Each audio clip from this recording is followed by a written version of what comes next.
அனைவருக்கும் பணிவான வணக்கம். தேமுதிக திமுகவோட கூட்டணி பரபரப்பா பேசப்படுது இன்னைக்கு.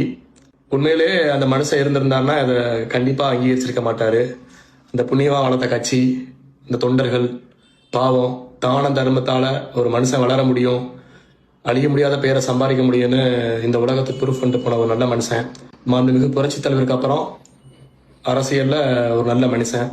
அந்த மனுஷன் வளர்த்த கட்சியை இன்னைக்கு 2 மாசமா போட்டு பாடுபடுத்தி மீட்டிங் போட்டு தன்னோட சுய லாபத்துக்காண்டி இன்னைக்கு திமுக போய் அந்த அம்மா அடமான வச்சிட்டாங்க. நீங்க அதிமுக பக்கத்து வரலன்னு கூட எங்களுக்கு வருத்தம் கிடையாது. தாவேகா பக்கத்து போயிருந்தா கூட சந்தோஷப்பட்டிருப்போம். ஓகே பரவாயில்ல, அண்ணன் தம்பி போயிட்டாங்கன்னு. ஆனா யாரை எதிர்த்து கட்சி ஆரம்பிச்சாரோ, யாருக்காக வைராக்கியத்துல கட்சி ஆரம்பிச்சாரோ, அந்த மகாலை இடிச்சு பாத்ரூம் மாதிரி ஆக்கி சுக்குநூறு ஆக்கி அந்த மக்களை, அந்த மனுஷனை வேதனைப்படுத்தி அதுலேயே தான் பாவம் நொந்து உடம்பு முடியாம செத்தாரு. அதை நொந்து தான் குடிச்சாரு. அது ஆசாசியா அவர் கட்டின அந்த மகாலை இடிச்சு அவரை போட்டு டார்ச்சர் பண்ணி வடிவேல் ஒரு புறத்தை திட்டி எல்லாருமே கண்டமணிக்க தட்டி திமுக பேச்சாளர் சிவாஜி கிருஷ்ணமூர்த்தி திட்டினதெல்லாம் அவங்க காதல கேட்கல. அப்படித்தானே? எவ்வளவு அசிங்கமா பேசினாரு, முண்டை பஜாரி எல்லாம் பேசினாரு. அதையெல்லாம் ஏத்துக்கிட்டு ஒரு வாரத்துக்கு முன்னாடி கூட உங்களை கண்ணப்பன் அந்த கிளி கிழிச்சாரு. நீங்க எல்லாம் ஒரு கட்சியா 2 சைடு பேசுறீங்கன்னு.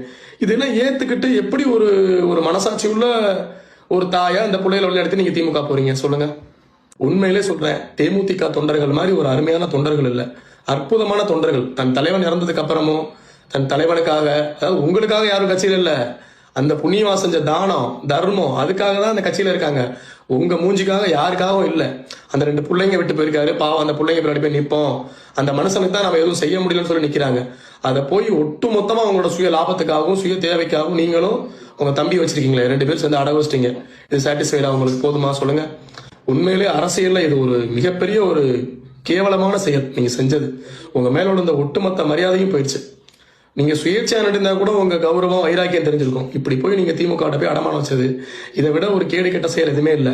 பொறுத்திருந்து பார்ப்போம். ஆண்டவன் ஒரு தீர்ப்பளி இருப்பான். துரோகம்னு ஒண்ணு இருக்கு, நம்பிக்கைன்னு ஒண்ணு இருக்கு.